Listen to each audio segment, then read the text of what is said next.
उहाँहरूको marketing campaign heavy भइरहेको हुन्छ, फरक फरक मोबाइल नम्बर डिस्प्ले भइरहेको हुन्छ फरक फरक ठाउँमा होइन। अब त्यो कल कहाँ आयो, कसले रिजल्भ गर्यो, त्यो लिड उठायो कि उठाएन होइन। अनि त्यो लिडलाई राइटली प्रोसेस गरेर भनौँ न सेल भयो कि भएन, ती खालका कुराहरू चाहिँ भनेको तपाईँले मार्केटिङ क्याम्पेन रन गर्नुहुन्छ होइन। अनि every lead is costing you money, किनभने त्यसमा हजुरले इक्जाम्पलको लागि भिडियो प्रोडक्सनहरू गर्नुहुन्छ होइन। अनि एडहरूको लागि पेमेन्टहरू गर्नुहुन्छ, मान्छे राख्नुहुन्छ, दुनियाँ गर्नुहुन्छ, इन्क्वायरी ल्याउनुहुन्छ। अब इन्क्वायरी ल्याएको फोनलाई राम्रोसँग केटर भइरहेको छैन है त, मैले नि यो चाहिँ एक्ज्याक्टली फलो भएको छैन भनौँ न। हजुरलाई टाइमली इभन कस्टमरले पनि इन्ट्रेस्ट लुज गर्छ क्या। मानौँ न मलाई अहिले जग्गा किन्ने इन्ट्रेस्ट छ इक्जाम्पल, त्यो जग्गा त अझ अलिकति अझ सोचेर किन्ने कुरा भयो। ल मानौँ न इक्जाम्पलको लागि सिम्पली एउटा ल मलाई एउटा घडी किन्नु मन छ होइन। मैले घडीको लागि सिम्पली इन्क्वायरी गरेँ, 2-4 हजार रुपियाँको हुनसक्छ। अनि त्यो भनेको त इम्पल्स बाई पनि हुन्छ क्या। Many of the time the businesses are बिजनेसले भनौँ न मार्कअप ल्याउने भनेकै इम्पल्स बाईमा पनि हो कि। अब फिमेलहरूको प्याटर्न फरक हुन्छ नि त होइन। सो उहाँहरूले चाहिँ इम्पल्स बाई गर्न खोजिराख्नु भएको हुन्छ होला। अब त्यही टाइममा हिट गरेर कस्टमरलाई होइन जब उहाँले किन्न खोजिराख्नु भएको छ, बेच्न सक्यो भने त बिक्री हुन्थ्यो नि त। तर के भइदिन्छ, त्यो लिड कोल्ड भइदिन्छ होइन। इन्क्वायरी आयो, तपाईँले त्यसलाई राइटली फलोअप गर्नु भएन, टाइमली फलोअप गर्नु भएन, या एकचोटि गर्नुभयो फोन उठेन, second time third time follow-up गर्नु भएन, त्यो नम्बर पनि हराइसक्यो। त्यो अब नोट डायरीमा टिपेको, कागजमा टिप्नु भएको थियो, त्यो चिरकटो भन्छ नि होइन नेपालीमा होइन, त्यो चिरकटोमा टिपेर छोड्नु भएको त्यो द्याट माइट बी लस्ट। तर तपाईँको सिस्टमबाट कल गर्नुभएको छ भने तपाईँले त्यहीँ देख्नुहुन्छ नि त। एभ्री डे एक्सेल सिट निकालेर हजुरले ओके यो कस्टमरलाई कल गर्यो, कस्टमरले यो भनिरहेको थियो, त्यो मात्रै मेन्टेन गर्नुभयो भने इट विल बी वन्डरफुल। जस्तै प्याटर्न पनि फलो गर्न सकिन्छ नि। अब जस्तै कस्टमरले किन रिजेक्ट गरिरहेछ, जस्तै अब त्यो जग्गा किन्दा पनि छ नि, जस्तो रियल इस्टेटमा अब त्यसको प्राइस सोध्यो, यति महँगो भनिदियो, धेरैले त्यति भन्दै मलाई चाहिएन भनेपछि त्यो प्राइस पनि फिडब्याक लुप पनि हुन्छ। जस्तो फिडब्याक लुप भन्नाले जस्तो इक्जाम्पलको लागि कुनै प्रडक्ट या सर्भिसलाई लिएर चाहिँ धेरै जस्तो कस्टमरले के भनिरहेछ भने यो मार्केटमा त यो प्राइसमा पाइरहेछ, अनि तपाईँको यो सपोर्ट यो भएन, त्यो चिज भनिरहेछ र त्यो चिज चाहिँ राइटली म्यानेजमेन्टसँग पुगिरहेको छैन भने your business is dying slowly के। तपाईँको बिजनेस चाहिँ मरिरहेछ, तपाईँलाई थाहा मात्रै नभए हो। हजुर इक्जाम्पल दिन्छु, simply many of the time कस्तो हुनसक्छ, हामी रेस्टुरेन्टमा जान्छौँ, फुड खान्छौँ, फुड खाएर अब वेटरलाई हामीले भन्यौँ कि तपाईँको फुड त राम्रो छैन भनेर भन्यो होइन। अनि तर त्यो वेटरले त्यो कहिले पनि त्यो सेफलाई या म्यानेजरलाई भन्दै भनेको छैन भने त that will never be solve नि त। सो ठ्याक्कै त्यही नै हो, कस्टमरलाई फोन गर्नुको मेन कम भनेको टेक्निकली हो सेल्स होला रे होइन। तर सेल्स भन्दा पनि बढी चाहिँ इम्पोर्टेन्ट चाहिँ फिडब्याक हो भन्छु म चाहिँ। किनभने तपाईँ एज अ बिजनेस ओनर हो, तपाईँ सेल्स पर्सनल हो भने तपाईँलाई थाहा छ कि कुनै पनि एकदमै इम्पोर्टेन्ट छ कल। कुनै पनि 100वटा लिड आइरहेछ भने मात्रै त्यसमा 2-10% मात्रै हो कन्भर्ट हुने। 10 is a very high conversion rate. Standard भनेको 2 हो। कुनै पनि इन्डस्ट्रीमा लगभग 2-4% मात्रै कन्भर्जन भइरहेको हुन्छ, अनि बाँकीले त फिडब्याक मात्रै दिने हो नि त। महँगो भयो हो। इक्जाम्पल दिन्छु, अब तपाईँको एड चाहिँ राइट ठाउँमा पुगिरहेको छैन अरे, इक्जाम्पल हुनसक्छ नि त। तपाईँले टार्गेट रेन्जभन्दा फरकमा पुगिरहेछ भने तपाईँले के गर्नु पऱ्यो भने त्यो फिडब्याक लिएर त्यो एडलाई चेन्ज गरिहाल्नु पऱ्यो होइन। र अर्को भनेको फेरि किन्न त किनिरहेछ नि, तर उहाँहरूले केही ग्रिभेन्सेस राखिराख्नु भएको छ, तपाईँले म्यानेजमेन्टले राइटली सुन्नुभयो भने त्यो बिजनेसमै इम्प्लिमेन्ट गर्न पाउनुहुन्छ क्या तपाईँले। हजुरको जति सपोर्ट स्ट्रक्चर हुन्छ नि, अझ विशेष गरी सपोर्ट ड्रिभन बिजनेसेसहरूमा, जस्तो हाम्रोमा अहिले मोबाइल सपहरूले पनि इन्ट्रेस्ट राखिराख्नु भएको छ। मोबाइल सपहरूले इन्ट्रेस्ट राखेको के भन्नुहुन्छ उहाँहरूले भन्दाखेरि, पहिला कुनै पनि प्रडक्टहरू सेल भइरहेछ भने त्यसको 1 हप्ताभित्रमा फिडब्याक सोध्नुहुन्छ अरे कि उहाँहरूले। होइन जस्तै एउटा नयाँ आइफोन वा के बेच्यो भने 1 हप्ताभित्र कस्तो भइरहेछ के भइरहेछ भनेर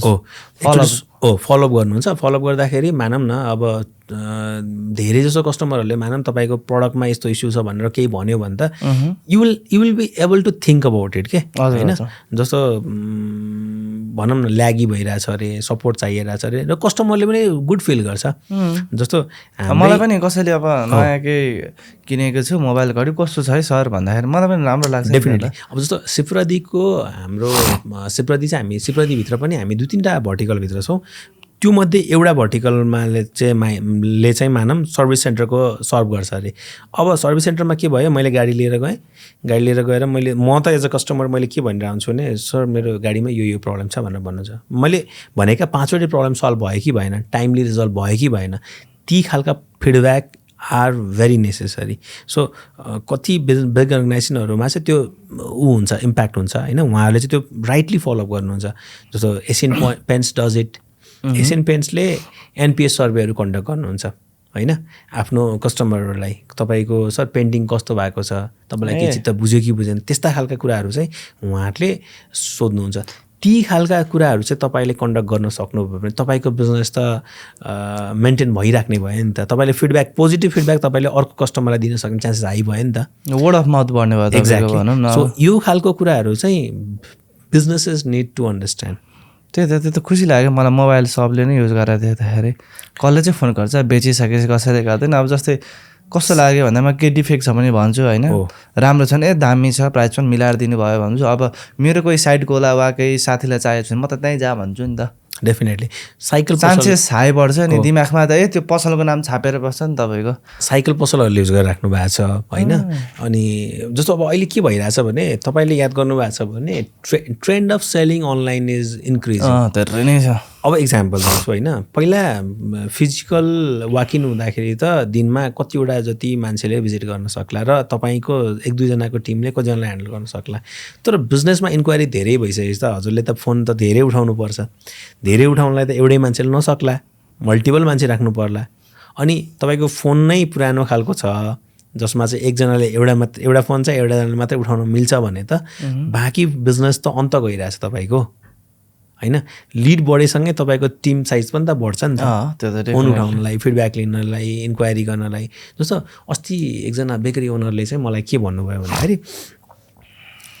अनिलजी मलाई चिनेको 1-2जनाले चाहिँ तपाईँको फोन उठ्दैन या राइटली एन्सर गर्दैन तपाईँको टिमले भनेर भन्नुभयो होइन अनि त्यसको लागि त उहाँसँग लिसनिङ गर्ने रेकर्ड किपिङ गर्ने त मेट्रिक्स थाहा पाउने त केही पनि छैन नि त सो उहाँहरूले चाहिँ हाम्रो सिस्टम इम्प्लिमेन्ट गर्दै हुनुहुन्छ होइन सो अब के हुने भयो भने चाहिँ उहाँको कस्टमरले कसरी कुरा गरिरहेको छ they will exactly know it के जस्तो तपाईँको कुनै कस्टमर सर्भिस रिप्रेजेन्टेटिभले अलिकति अपशब्द बोलेको छ कि होइन अलिकति मिसबिहेभ गरेर बोलेको छ कि त्यसले त तपाईँको ब्रान्डलाई इम्प्याक्ट गर्ने हो नि त होइन ती खालका कुराहरू पनि as a management and leader you need to know जस्तै अब स्टाफले नै छाडिदियो अरे सपोज कुनै कसले अब स्टाफले चाहिँ म्यानेजरलाई उताबाट छाड्यो पहिला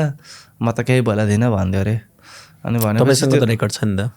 त्यो रेकर्ड सबै छ त्यो त छर्ल्याङ्गा देखिन्छ नि त्यसपछि लिगल एक्सन जे पनि लिनु भयो बोथ वेज हुनसक्छ होइन जस्तै अब चाहिँ हामी जाउँ अब डे टु डे युजमा त्यो रियल इस्टेटको चाहिँ मलाई अझै डिप डाउन जानु मन लाग्यो क्या जस्तै मैले रियल इस्टेट कम्पनी ओन गर्छु एउटा एड चलाएँ लिड आयो एउटा सिटमा हालेँ अब लिड फोन गरेँ होइन फोन गरेँ कतिको उठ्यो कतिको उठेन कतिको आयो अब जस्तै अब कतिको उठ्दै पनि अब अर्को उता बिजी हुनुहुन्थ्यो नि त अब त्यो उठेन त्यो कल पनि अब जस्तै अब त्यो जग्गाको भ्यालु चाहिँ तपाईँको 1 करोड जति छ त्यहाँबाट प्रफिट तपाईँको 15-20 लाख होला सपोज अब त्यो एउटा कल मिसले त तपाईँको त्यत्रो पैसा गयो नि त डेफिनेटली होइन अब यस्तो हो हजुर हामीले चाहिँ जस्तै पोटेन्सियल कस्टमर जो पनि हुनसक्छ नि त त्यो फोन उठाउनेले लिन्छ नै भन्ने छैन नि त तपाईँको नउठाउनेले लिन त सक्छ नि त जस्तो हामीलाई कस्तो हुन्छ भने मेनी अफ द टाइम कस्टमरको प्याटर्नहरूको कुराहरू गर्दाखेरि चाहिँ इन्डस्ट्री वाइज चाहिँ फरक हुन्छ होइन तर कुनै पनि कस्टमरलाई यदि 3 चोटि या 7 चोटिसम्म कुरा भइरहेछ किनभने रेगुलर इन्ट्रेस्ट पनि हुनु पऱ्यो नि त हामी एज अ सेल्स पिपुल हामीले पुस गरेर मात्रै भएन कस्टमर अथवा भनेको पोटेन्सियल जस्तो मानौँ न रियल इस्टेट होला कन्सल्टेन्सी होला या अहिले आइरहेको नयाँ डिजिटल प्रडक्टहरूको बिजनेसहरू बेकरी होटल एनिथिङ होइन हामी जुनसुकै इन्डस्ट्रीको कुरा गरौँ होइन त्यसमा इभन ल हाम्रो इन्सुरेन्सहरू कम्पनीहरूले पनि अहिले फलोअप गरिराख्नु ऱ्याम्पेन्टली फलोअप गर्नुहुन्छ होइन अब उहाँहरूले पनि के गर्नुहुन्छ भन्दाखेरि कस्टमरलाई त अवेर गराइराख्नु पऱ्यो नि त सर तपाईँको इन्सुरेन्स लिने बेला भएको छ है इन्सुरेन्स रिन्यू गर्ने बेला भएको छ है अनि